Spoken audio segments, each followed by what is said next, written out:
আজকে আমি কাজী ফার্মের চিকেন বল বানাবো। দেখেন এখানে কিছু আমি হাড় ছাড়া চিকেন নিয়ে নিয়েছি।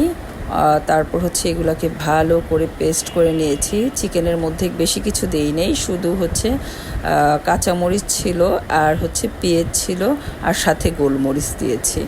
আর আপনারা চাইলে একটু সয়া সস দিয়ে নেবেন।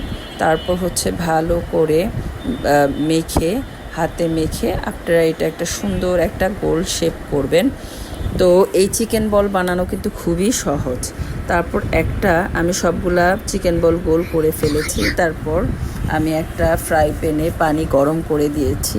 তো যখন পানিটা বলকাবে যখন উতরাবে তখন হচ্ছে চিকেন বলগুলো আপনি ছেড়ে দিবেন।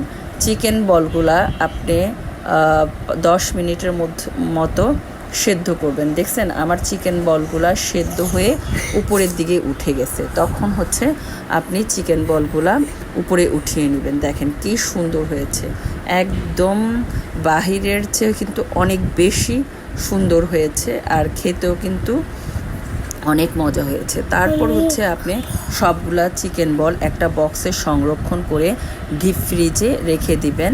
আর যখন খাবেন তখন শুধু হালকা একটু তেল দিয়ে ভেজে ভেজে খেতে পারেন।